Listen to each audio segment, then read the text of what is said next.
বিসমিল্লাহির রহমানির রহিম।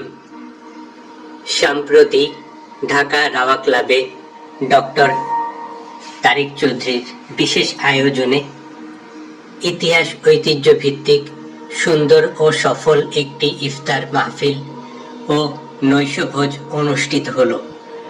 নবাব সিরাজউদ্দৌলার যোগ্য উত্তরসূরি নবম রক্তধারা প্রজন্ম সৈয়দ গোলাম আব্বাস আরেফ ওরফে নবাবজাদা আলী আব্বাস উদ্দৌলা, সম্পাদক সাপ্তাহিক পলাশী, ছিলেন এই অনুষ্ঠানের মধ্যমণি।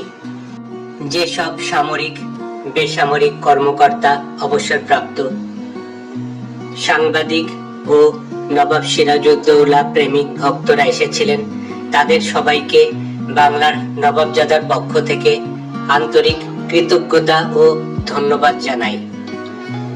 বিশেষ করে ইতিহাস ও রাজনৈতিক বিশ্লেষক ডক্টর মোহাম্মদ তারিক চৌধুরীর,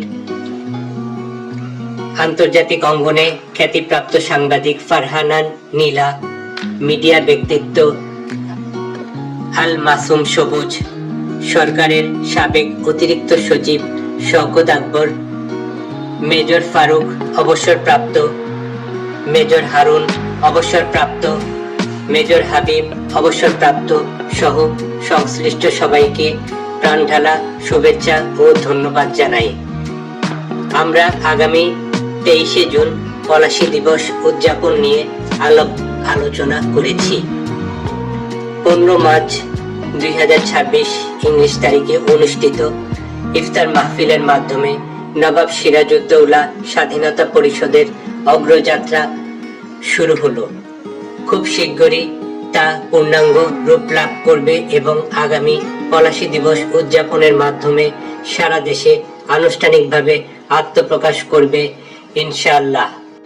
আমরা নতুন প্রজন্মের নবাব সিরাজউদ্দৌলা, নবাবজাদা আলী আব্বাস উদ্দৌলা সহ সকল নবাব ভক্তদের সুস্থতা ও নেক হায়াত কামনা করি। বাংলার নবাবজাদার পক্ষ থেকে সবাইকে জানাই সিরাজি শুভেচ্ছা সহ পবিত্র ঈদ উল ফিতরের ঐতিহ্যবাহী শুভেচ্ছা। ঈদ মুবারক।